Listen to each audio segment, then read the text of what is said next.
요한복음 15장 9절에서 17절까지 말씀을 교독합니다. 아버지께서 나를 사랑하신 것 같이 나도 너희를 사랑하였으니 나의 사랑 안에 거하라. 내가 아버지의 계명을 지켜 그의 사랑 안에 거하는 것 같이 너희도 내 계명을 지키면 내 사랑 안에 거하리라. 내가 이것을 너희에게 이름은 내 기쁨이 너희 안에 있어 너희 기쁨을 충만하게 하려 함이라. 내 계명은 곧 내가 너희를 사랑한 것 같이 너희도 서로 사랑하라 하는 이것이니라. 사람이 친구를 위하여 자기 목숨을 버리면 이보다 더 큰 사랑이 없나니 너희는 내가 명하는 대로 행하면 곧 나의 친구라. 이제부터는 너희를 종이라 하지 아니하리니 종은 주인이 하는 것을 알지 못함이라. 너희를 친구라 하였노니 내가 내 아버지께 들은 것을 다 너희에게 알게 하였음이라. 너희가 나를 택한 것이 아니요 내가 너희를 택하여 세웠나니 이는 너희로 가서 열매를 맺게 하고 또 너희 열매가 항상 있게 하여 내 이름으로 아버지께 무엇을 구하든지 다 받게 하려 함이라. 같이요. 내가 이것을 너희에게 명함은 너희로 서로 사랑하게 하려 함이라. 아멘. 할렐루야. 하나님의 크신 은혜와 평강이 오늘도 변함없이 여러분 가운데 가득 넘치기를 주님의 이름으로 축원합니다. 요한복음 15장 말씀은 예수님께서 내가 참 포도나무다 하는 그 말씀으로 시작을 합니다. 1절 다시 한번 가보시면요. 나는 포도나무요 내 아버지는 농부라 말씀하시죠. 예수님이 포도나무고 하나님 아버지께서는 농부가 되신다. 그러면 우리는 뭐냐? 할 때 5절 보니까 나는 포도나무에 너희는 가지라 이렇게 말씀하시면서 우리가 주님 안에 붙어있는 주님 안에 머물러 있는 그런 가지다 이렇게 말씀을 하세요. 이 말씀의 배경은 사실 구약적인 그런 배경이 있습니다. 어떤 배경이 지금 이 안에 녹아 있는 거냐면 이사야 5장 2절 말씀 보면 하나님 아버지께서 이스라엘을 극상품 포도나무로 심었다 이런 내용이 나와요. 돌을 제하고 밭을 일구어서 포도원을 그렇게 아름답게 조성하여서 거기에 극상품 포도나무를 심었다. 그런데 극상품 포도나무를 심었지만 들포도를 맺었다. 그러니까 먹을 수 없는 아무짝에도 쓸모없는 그러한 이 열매를 맺어버렸다라고 하면서 하나님께서 이스라엘을 징계하시는 이제 그러한 징계를 선포하시는 내용으로 이어지고 있습니다. 사실 이제 그래서 그 이스라엘 역사를 통해서 우리가 다시 한번 확인하게 되는 건 뭐냐면 우리의 힘과 우리의 노력으로 어떤 우리의 어떤 의지와 결단으로 하나님께서 기뻐하시는 열매를 맺을 수가 없다는 것, 이것을 우리가 이스라엘의 역사 속에서 보는 겁니다.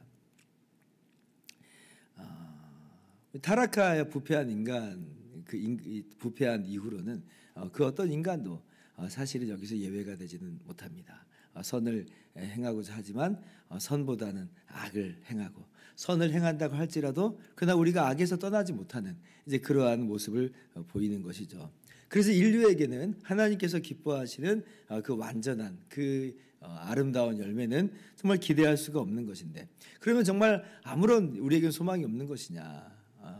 율법이 인간의 연약함으로 말미암아 할 수 없는 그것을 정말 우리는 그래서 결국 못한다는 거냐? 예, 그래서 우리는 못합니다. 할 수가 없는 그런 상황인데 그러나 할 수 있게 되는 방법이 있게 돼버렸어요. 어떻게 하나님께서 하셨냐면 인간으로는 할 수 없으니까 하나님께서 하나님의 독생자 예수 그리스도를 우리와 똑같은 사람이 되어 보내주신 거죠.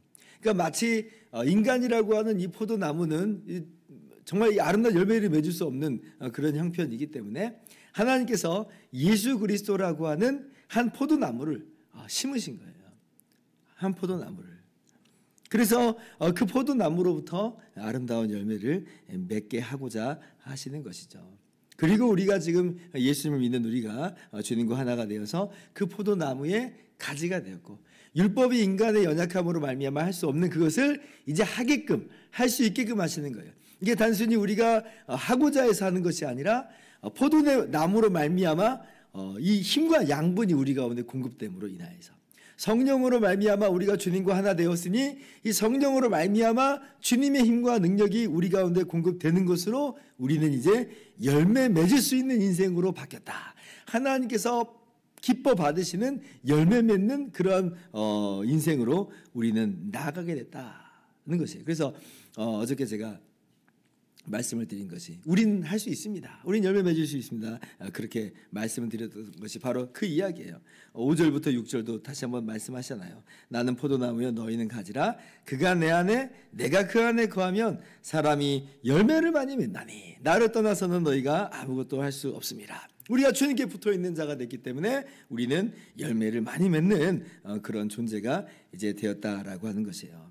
그러면 이제 이러한 새로운 본성, 새로운 생명, 새로운 인류, 정말 새 포도나무가 우리가 주님께 붙어있는 새 포도나무가 되어서 열매 맺을 수 있는 그런 존재가 되었다라고 할진데, 그럼 이제 우리가 어떤 모습을 다짐해야 되겠어요? 오늘 우리가 다짐하고 결심하고 우리 삶 가운데 녹여돼야 되는 그런 내용은 뭐겠습니까? 그렇구나. 열매를 맺는 것이야말로 내 인생의 정말 중요한 목적이었구나라고 하는 것을 깨닫고 오늘 열매 맺는 삶으로 그렇게 한 걸음을 나아가는 것이죠. 이것이 오늘 우리 주님께서 우리에게 교훈하여 주시는 귀한 말씀이에요. 16절 말씀 한번 봅시다. 같이 읽어볼까요? 시작. 너희가 나를 택한 것이 아니요 내가 너희를 택하여 세웠나니 이는 너희로 가서 열매를 맺게 하고 또 너희 열매가 항상 있게 하여 내 이름으로 아버지께 무엇을 구하든지 다 받게 하려 함이라. 아멘. 주님께서 우리를 택하여 세우셨습니다. 주님께서 우리를 가지로, 그렇게 주님의 가지로 삼으셨어요. 왜 그런가라고 할 때 이는 너희로 가서 열매를 맺게 하고 또 너희 열매가 항상 있게 하게 하여 그렇게 하였다. 주님께서 기대하시는 모습이 있어요. 어떤 모습을 기대하느냐? 우리로 하여금 열매를 맺는 그 모습을 기대하고 계십니다. 그렇죠. 농부가 벽실을 뿌리는 이유가 뭐예요? 거기서 벼를 거두기 위해서 그렇습니다. 포도원 지기가 포도나무를 심고 포도나무 가지를 돌보는 이유가 뭐예요? 포도 열매를 맺기 위함입니다. 주님께서 제자들을 택하신 이유가 뭐예요? 열매를 맺기 위함이에요. 주님께서 우리를 주님의 백성으로, 주님의 자녀로 삼으신 이유가 뭐예요? 열매를 맺게 하기 위함이시다라고 하는 것이에요. 에베소서 2장 10절 말씀도 동일하게 말씀하죠. 우리는 그가 만드신 바라 그리스도 예수 안에서 선한 일을 위하여 지으심을 받은 자니 이 일은 하나님이 전에 예비하사 우리로 그 가운데서 행하게 하려 함이라. 그리스도 예수 안에서 선한 일을 위하여 지으심을 받았다. 우리를 구원하신 이유, 하나님의 자녀 삼으신 그 목적, 하나님께 영광 돌리며 선을 행하는 그런 삶을 살도록 기대하시면서 그렇게 하셨다라고 하는 것이에요. 그래서 오늘 우리가 우리의 삶의 목적을 돌아보았으면 좋겠습니다. 무엇을 우리가 방향 삼고 우리가 무엇을 목적 삼아서 살아가는가? 세상에서는 많이 벌고 많이 얻어서 많이 얻고 많이 누리고 어떤 자신의 어떤 행복을 그렇게 추구하는 것으로 그렇게 인생의 목적을 삼습니다만은 아니 그렇게 해서 결국 우리 인생 가운데 남는 것은 무엇인가? 주님께서 우리에게 기대하시는 것은 단순히 우리 자신만의 이기적인 자기 중심적인 그런 행복을 추구하는 삶으로 그렇게 우리를 두신 것이 아닙니다. 주님께서는 우리가 하나님께서 기뻐하시는 그런 열매를 맺는 것을 기대하시면서 나가세요. 포도나무의 사명은 포도 열매를 맺는 거다. 포도나무 가지가 포도 열매를 맺지 못하면 그건 무슨 쓸데가 있겠습니까? 목재에도 쓸 수 없고. 그래서 이제 밖에 버려져서 다 불태워진다라고 하는 말은 그런 말이에요. 주님께 붙어 있는 것처럼 보이지만 말라 죽어버린 그 가지, 열매를 맺지 않는 가지는 그렇게 좀 아무짝에도 쓸데없어 밖에 버려진다라고 하는 것이죠. 자, 그러면 열매 맺는 것이야말로 우리의 인생의 목적과 방향이라고 할 텐데 우리가 어떤 열매를 맺어야 되는가라고 할 때 두말하면 잔소리입니다. 어떤 열매냐면 그것은 바로 서로 사랑하라라고 하는 주의 말씀을 우리 삶 가운데서 준행하면서 서로 사랑의 열매를 맺는 것이 바로 우리의 오늘 맺어야 되는 열매예요. 12절 또 같이 읽어봅시다. 시작. 내 계명은 곧 내가 너희를 사랑한 것 같이 너희도 서로 사랑하라 하는 이것이니라. 주님께서 명백하게 우리에게 말씀하세요. 내가 너희를 사랑한 것 같이 너희도 서로 사랑하라. 이것이 바로 내 계명이다. 저번에 언제 한번 들어본 것 같아요. 예, 들어봤습니다. 어디서 들어봤냐면 요한복음 13장 34절. 새 계명을 너희에게 주노니 서로 사랑하라. 내가 너희를 사랑한 것 같이 너희도 서로 사랑하라. 그 말씀을 오늘 똑같이 다시 한번 반복하여 주세요. 반복은 왜 하는 거예요?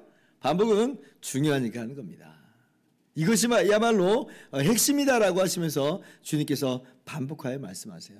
서로 사랑하라, 우리가 서로 사랑합시다 라고 하는 것은 그래서 아무리 반복해도 부족함이 없는 것이에요. 왜냐하면 바로 이것이 우리가 맺어야 되는 열매고, 사실은 우리가 잘 맺지 못하는 열매이기 때문에 그래요. 서로 사랑하라, 이제껏 잘 맺어온 사람들은 잘하고 있어요 하겠지만, 우리 중에 누가 잘하고 있어요 그렇게 쉽게 말할 수 있는 사람이 누가 있겠어요. 대부분 서로 사랑합시다 라고 하면 화들짝 놀라서 내가 또 까먹었네, 내가 또 이 열매 맺는 것을 또 중단하였네 라고 우리가 우리 자신을 돌아보게 되는 거죠. 그래서 오늘 주님께서 하시는 말씀, 우리에게 기대하시는 그 열매가 무엇인지를 우리가 기억하고 서로 사랑의 열매를 정말 맺었으면 좋겠어요. 이 사도 요한이 요한복음을 기록을 했는데, 요한 1서라고 하는 이제 서신 또 기록했어요. 거기에서 요한 사도가 정말 이 주님의 말씀이 너무 인상적이었기 때문에 다시 한번 그 편지로서 권면하는 그런 내용이 나옵니다. 4장 20절 21절 보면, 누구든지 하나님을 사랑하노라 하고 그 형제를 미워하면 이는 거짓말하는 자니, 보는 바 그 형제를 사랑하지 아니하는 자는 보지 못하는 바 하나님을 사랑할 수 없느니라. 우리가 이 계명을 주께 받았나니 하나님을 사랑하는 자는 또한 그 형제를 사랑할지니라. 하나님 사랑하시죠? 예, 우리가 하나님 사랑합니다. 그러면 우리의 마땅한 모습은 뭐냐? 서로 사랑하는 것이에요.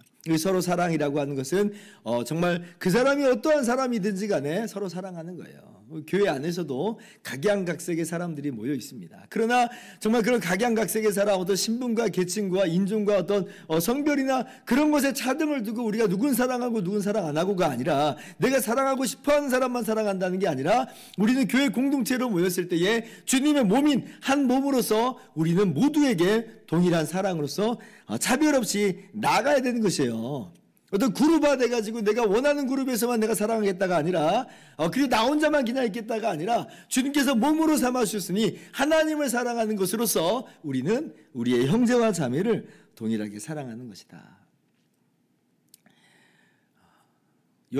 고린도전서 13장에서는 그 사랑의 모습을 구체적으로 또 이렇게 묘사를 하죠. 사랑은 오래 참고, 사랑은 온유하며, 사랑은 시기하지 아니하며, 자랑하지 아니하며, 교만하지 아니한다. 무례히 행치 않는다. 예, 이러한 모습이 우리 교회 공동체 안에서 서로 사랑의 모습으로 아름다운 열매를 맺는 우리 모두가 될 수 있기를 주님의 이름으로 축원합니다. 그러면 이제 어떻게 이것을 우리가 할 수 있는가 겁이 좀 덜컥 납니다. 자, 그런데 이것이 포도나무로 말미암아 힘과 양분이 공급된다고 그랬어요. 그러니까 우리는 이 열매를 맺을 수 있어요. 겁을 덜컥 낼 것만은 아니라고 하는 겁니다. 그러면 어떻게 우리가 이 열매를 맺을 수 있는가라고 할 때에 주님께서 우리에게 분명히 말씀하신 게 뭐냐면, 내가 너희를 사랑한 것 같이 너희도 사랑하라 이렇게 말씀하세요. 그러니까 내가 너희를 사랑한 것 같이라고 하는 말은 어떤 주님께서 사랑하시는 사랑의 모습을 모범으로 삼아라 이런 얘기도 있지만, 또 한편으로는 주님의 사랑이 우리 가운데 흘러 넘치기 때문에, 그래서 우리가 서로 사랑할 수 있다라고 하는 것이에요. 내가 너희를 사랑한 건 알지? 우리의 연약함과 우리의 허물과 우리의 부족함을 주님께서 다 받아주셨어요. 다 받아주시면서 사랑하십니다. 이 못난 제자들 보세요. 조금 있으면 주님 다 막 배반하고 버리고 부인하고 3번이나 베드로는 그렇게 맹세까지 하면서 부인까지 하잖아요. 근데 이런 못나지 못한 이 제자들을 끝까지 사랑하세요. 내가 이렇게 사랑한다. 그러니까 내가 너희를 사랑하는 이 사랑이 이 제자들 안에 이제 움직이는 거예요. 성령으로 말미암아 주님께로부터 힘과 능력이 공급되는 겁니다. 이 사랑이 우리를 강권해 나가는 거죠. 우리가 어떻게 서로 사랑할 수 있다는 말입니까? 예, 성령으로 말미암아 주님의 힘과 능력이, 다시 말한다면 주님의 사랑이 날마다 우리 가운데 부어지기 때문에 우리는 서로 사랑할 수 있다라고 하는 것입니다. 주님의 사랑 안에 오늘 깊이 잠길 수 있기를 바라요. 내가 얼마나 놀라운 사랑을 받았는가 우리가 정말 깊이 다시 한번 깨닫고 누릴 수 있기를 바라요. 그 사랑의 힘으로 말미암아, 그 성령의 능력으로 말미암아 오늘도 우리가 기쁘게 정말 서로 사랑하면서 섬기면서 살아가는 열매 맺는 복된 삶 살아가시는 저와 여러분들 되기를 주님의 이름으로 축원합니다. 기도하겠습니다.